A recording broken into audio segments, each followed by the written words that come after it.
पिछली बार की तरह फिर से राजा विक्रम उसे बेताल को पकड़कर अपने पेट पर ले जा रहे होते हैं। बेताल फिर कहता है, राजा मैं तुमको एक कहानी सुनाने जा रहा हूं। विक्रम कहते हैं, सुनाओ तो। बेताल कहता है, सुनो राजन, बहुत समय पहले की बात है।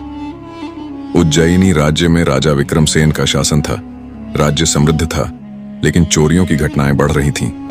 राजा ने घोषणा करवाई, जो चोर नहीं पकड़ा जाएगा वह दरबार में आकर अपनी युक्ति बताए, उसे पुरस्कार दिया जाएगा। लोग चकित रह गए। एक रात दो चोरों, कुटिल और बुद्धिसेन ने एक योजना बनाई। कुटिल बोला, चलो राजमहल से सोने का हाथी चुराते हैं और फिर दरबार में जाकर अपनी चतुराई का दावा करते हैं। बुद्धिसेन हंसते हुए बोला, वाह, राजा को लूटकर उसी के सामने शेखी बघारेंगे। योजना के अनुसार रात को दोनों चोर महल में पहुंचे। राजमहल के संग्रहालय में एक भारी ठोस सोने का हाथी रखा था। उन्होंने बड़ी चालाकी से उस हाथी को रस्सियों से बांधा, एक गाड़ी में चुपचाप रख लिया और नगर से बाहर चले गए।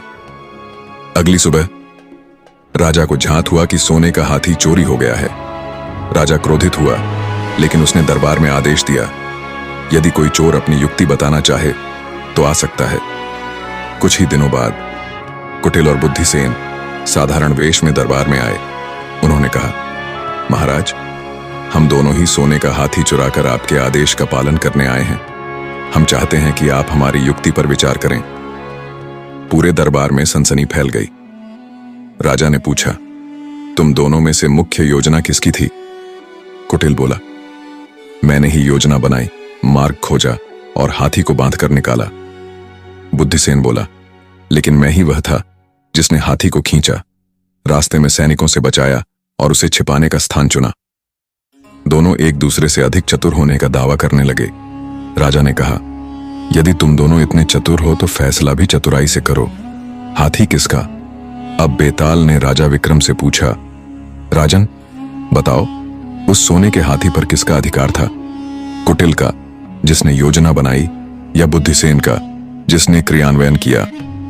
राजा विक्रम ने उत्तर दिया, बेताल, योजना बनाना महत्वपूर्ण है, पर उसे क्रियान्वित करना उससे भी कठिन है।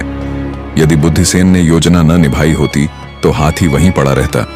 इसलिए असली हकदार बुद्धिसेन है। बेताल हंस पड़ा और बोला, राजन, तुम्हारे उत्तरों में गहराई होती है, लेकिन अब मैं फिर उड़ता हूं।